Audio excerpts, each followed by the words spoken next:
What's up guys, DUBB. So here I got a JBL Flip, or probably the first model came out by JBL, maybe a Flip 1. And the battery is shot on this unit. The only way you can make it work is by plugging into the adapter. And so if you have one of these unit around and that's the only way you can use it, or you use it as a paperweight, go and replace the battery. I mean, it's not that expensive, and actually it's not that hard. So this way you have a working Bluetooth wireless speaker that you can use. You know, this is a JBL speaker. It has very good sound, and it's worthwhile to fix it. This way you can continue to enjoy this good speaker for many more years to go. And besides, it's cheaper than buying a new speaker.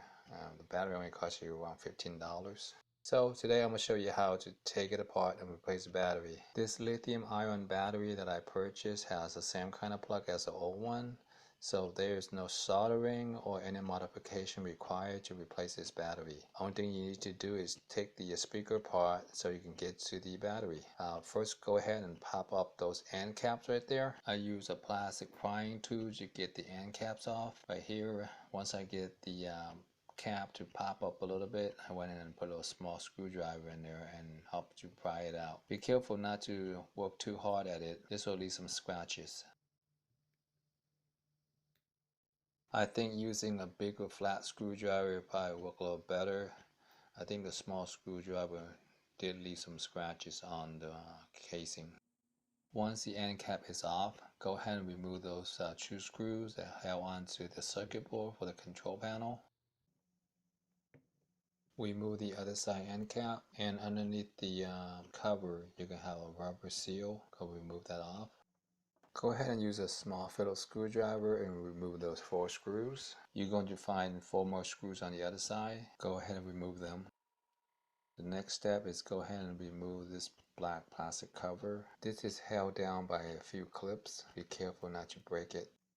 You got 2 screws holding down the silver plastic. Go ahead and remove them.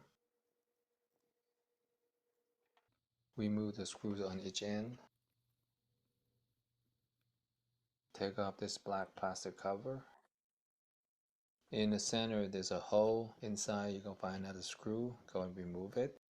Now all the screws are removed. To separate the housing, you need to go ahead and pop off this metal screen. I use a flat screwdriver to assist. Just slowly and carefully kind of pry and lift it up. When you try to pop the screen off, just be aware there are 2 speakers behind the screen. I know it's kind of in the center of the screen, so there's less chance of you poking a hole in it, but just be aware it's there. Once you got one side off, go and work on the opposite side.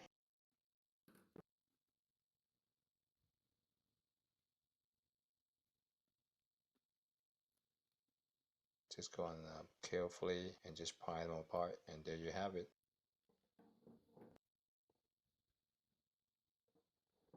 Go ahead and separate the casing.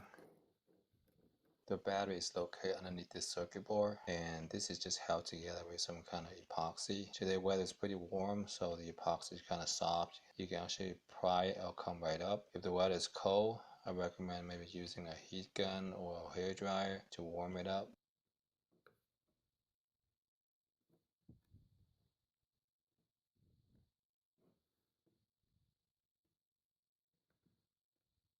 I did remove a few plugs from the circuit board, but to think of it, you don't need to remove any of these plugs right here beside the one attached to the battery. At first, I know it's held together with some glue, but I wasn't sure what else is holding it down. I went carefully, lifting it up and tried to get the battery out. Here you see me, gently trying to get the battery out. But later on, I found out when I was installing the battery, that circuit will actually come completely off the glue and allow me to have full access to everything. So, just go ahead and remove the whole circuit board when you try to get the old battery out, because I didn't know, so I didn't want to break anything. So that's why I'm carefully, try to separate those 2 pieces right there.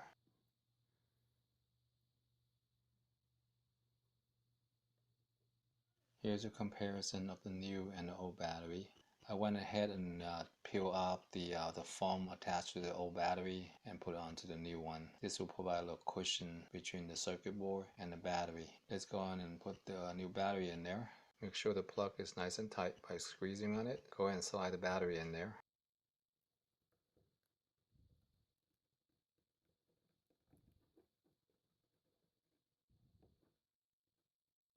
And whatever plugs you took apart earlier, go ahead and put them back. Now you can see the circuit board is lighting up. Go ahead and carefully adjust the circuit board and put the two housings back together. Okay, the battery's in. Now all we need to do is put everything back together. So I'm just gonna let the video run and maybe put a little background music in there, and you can go and watch it if you like. If not, then that's pretty much it as far as the install. Pretty simple.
Let's power it up and do a test run.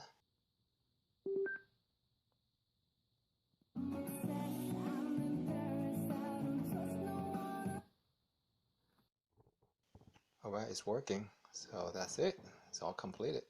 Thank you for watching. Hope you enjoyed this video.